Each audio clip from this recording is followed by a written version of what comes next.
My name is John Bartolomeo. Everybody calls me Johnny Bart. This is my YouTube channel. Hang out, get educated about prison without going to prison.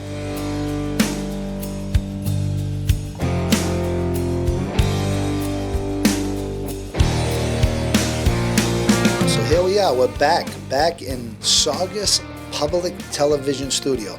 Man, this place is great. It's been just a whirlwind here. I'm saying everything is set up. I mean, I went from doing this with a ring light and my iPhone to having just as a professional studio with professionals working here, and they do a great job and they're always really helpful, and I'm grateful for it. So, as I tell you all the time, a lot of this content is dictated by comments that I receive, and I receive a lot of comments, and if I didn't get to your comment yet, I will get to it. There's a lot of them, and it's pretty hard keeping up with the comments. So I probably got about 2,200 subscribers, and a lot of people are very active and engage in the content, which is great, and I really appreciate that. So people know what I went to prison for, and I've had some comments asking me about, not in these words, but like the psychology of why I went to prison. Like, what kind of things set me off to lead me on like a life of crime, and why did I turn my life around, if that's what you want to call it. I mean, because to me, I'm still the same person, right? So I've definitely had some instances or, things that I would call an epiphany or two that have kind of led me in a different direction, but I'm still me. I'm saying I'm not any kind of a different person. I didn't go through this crazy transformation. I still see myself as me, because I'm with me every day, right? So everybody else sees me as somebody different. They seen me, and then they didn't see me for 30 years, and now they see me, and they're like, oh my God, So I just think that when I was younger, growing up, I came from a great family, a great middle-class family. My father worked, my mother worked, taught us a strong work ethic, religious ethic, and and when I got sentenced in court, that's what I said. I said, what a person does after those teachings, obviously it's on, their own volition that they did that. No, it's not like I had a broken home and I needed to feel, to belong to something. Not at all. That wasn't me at all. I had a great family, and, my regret is that I feel as though, and I say this a lot, that I kind of parlayed my loyalty to a lot of people that I didn't know, friends on the street, organization, whatever you want to call it, but just people. I wasn't loyal to one person. I was loyal to every person. So, and I feel like I kind of circumvented myself in my sense of loyalty, because who deserved it first was my mother and father. They're not here with me anymore. And, my brother Ronnie's dead too, but, I have my brother Charlie. But, I mean, everything passes real quick, and I talk about getting old all the time, and people say, that youth is a great thing. And I say, well, all you got to do is wait a little while, because youth is only a very temporary thing. But I feel like, that I parlayed my loyalty a lot to, people that were my friends. Obviously, I remained loyal to them, but I just feel like my family deserved it more. And, and I was loyal to my family to an extent, but I put them through a lot of heartache. So, getting back to a couple of these comments about what led you to a life of crime. So if that's what you want to call it, I guess, I sold drugs, I engaged in violent acts. I guess you can call that a life of crime. It's difficult when you're looking at something subjectively as my own life, right? That's why I say I haven't really changed much. I'm just me. And, people are looking at you subjectively. They're looking at you through a different lens. They don't live your life, but they just watch the trajectory of your life. And I think that's definitely harder for the individual it's happening to kind of, commentate on that, as it is for somebody looking as an observer, an outside observer. But there were some events in my life that I remember, and a lot of it had to do with, feeling very uncomfortable in certain situations. I remember like I got challenged to the first fight of my life. And I remember like when the kid challenged me, I was like taken back, and I was on my heels about it, and I got scared and I got nervous. I didn't know what to do. Like, you could, like Mike Tyson says, everybody got a plan until they get punched in the face. So it was just a real awkward feeling, and I didn't really navigate it well. I probably backed down from the first altercation, or got beat up when I got into the actual altercation. And I remember that kind of was a springboard to my last and final time that happened in my life. I remember when I was in high school. I was a freshman in high school. And I'm going to mention the guy's name too, because he's a friend of mine now, and it's a funny story. But Robert Stone, we were in high school, and we were about to have a problem, and he punched a locker. And he said, like, in other words, if you want some of this, come and get it. And I backed down from the fight from him, and I didn't fight him. I was scared. Like, that's basically the feelings that I felt. I was scared, fear. But I remember that night, as I was kind of like stewing on it, that I made a promise to myself that would never, ever, ever happen again. And I think it was a really pivotal moment in my life, because from that day on, anytime that I had opposition, I attacked first. And I didn't and a lot of times if somebody would challenge me to a fight or something, I would pick up a weapon and beat them with a weapon. I remember doing it a few times. So just real overkill, and really to compensate, I think, for the fear that I had and the promise that I made myself that it would never happen again. So I think that is what led me down that road, that I had made this promise to myself that I don't care. I don't care about anything or anybody. Nobody is ever going to make me feel like that again. And, I did well at that, because it never happened to me. And I always used the adrenaline, because that's what it was. When I had my first altercation as a kid, I was hyperventilating, I was breathing heavy, but I realized as I got just a little bit older, because just think, high school, I don't even know, I was 13 years old. I remember at 13 years old, I made a decision that I'm going to kill somebody before they make me feel like that again. And I remember thinking of it. I remember, and I remember as I got older, I remember even in prison, when I had altercations with people, I'd be sitting up in my bed and I would say to myself, you know what? I'm just glad it's not me thinking about what I'm going to do to somebody else and being that person that it was going to happen to. I remember saying to myself, that person's got a serious problem on their hands if we get into an altercation.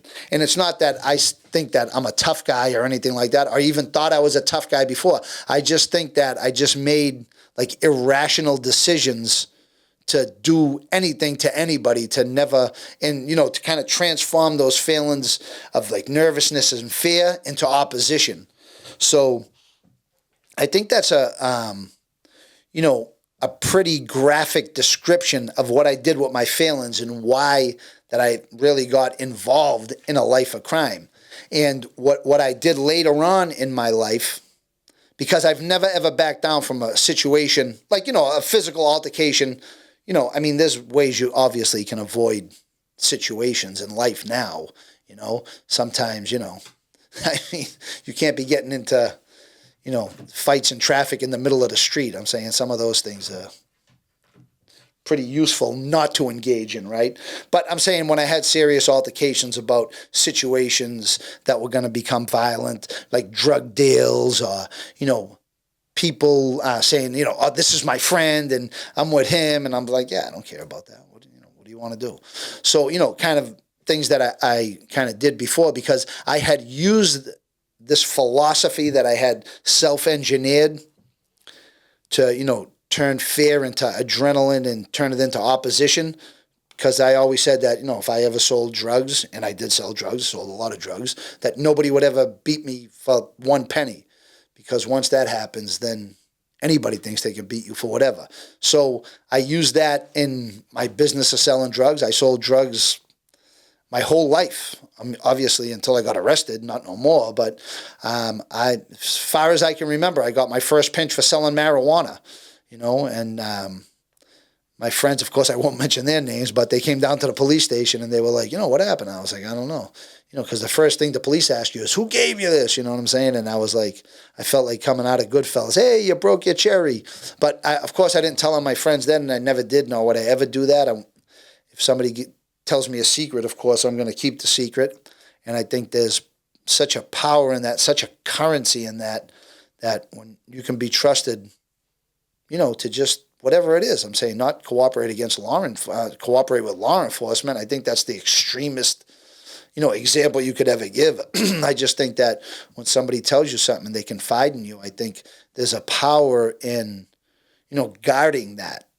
And I think, it's a huge currency, and it's actually, translated well for me in my life.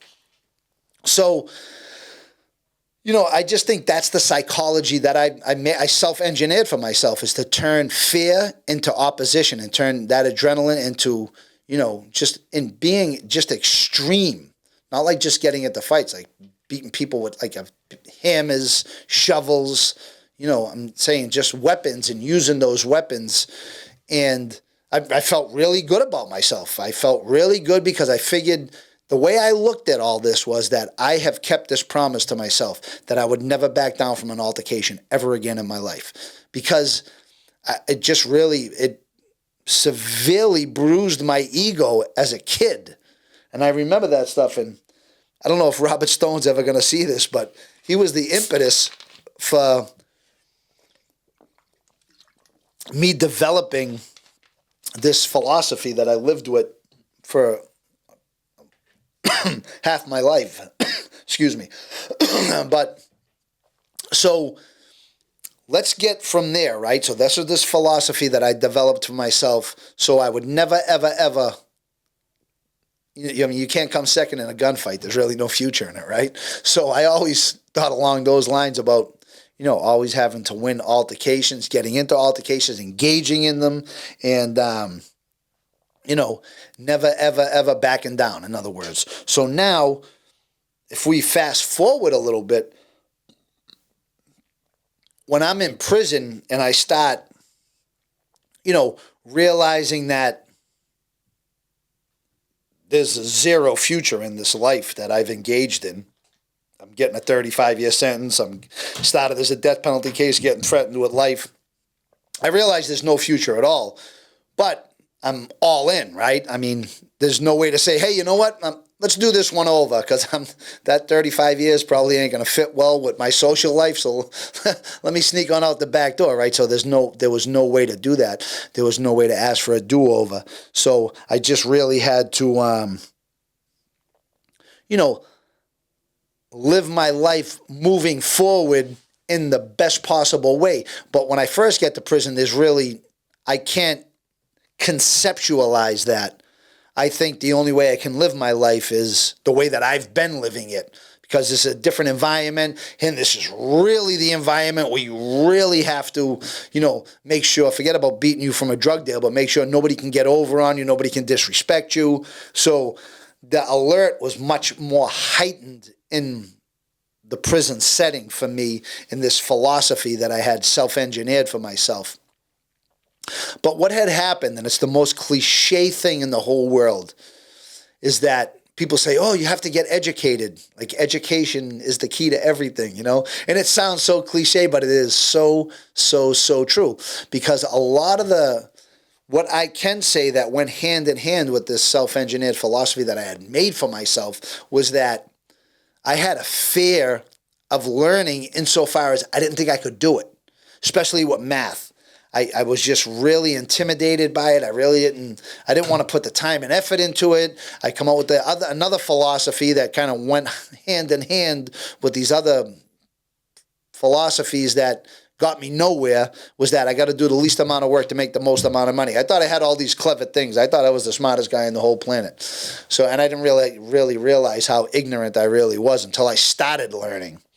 So what I began to do was I began to learn a little bit. I began to, start reading. then when I started reading, I was like, wow, this stuff is interesting. I realized how ignorant I really was by starting to read, and I was like, wow, like I always say that the craziest thing that ever happened to me, came in prison the smartest guy in the whole world. And when I started to learn a little bit, I really realized how stupid I really was. So I began to read. That was it's a great kill time in prison. So you start reading books, and then for me anyway, I started looking in the dictionary. I was like, wow, that's what that word means. And I started working on pronunciation of words.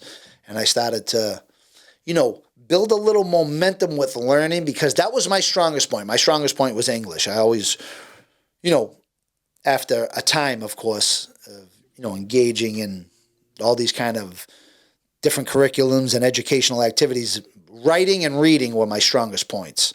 And, math, man, scared to death of math. When they talk about math anxiety, I think it's really true.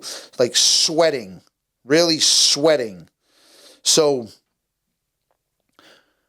what I did was I signed up for a course through Ohio University. What it was just like Algebra 1 was the first freshman course. But I was like, Algebra 1, I'll never be able to do it ever. So I took this remedial math class.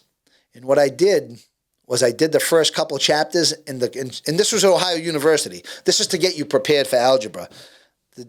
The instructor wrote me a letter back saying that you don't need this course because you have everything that you need to take algebra.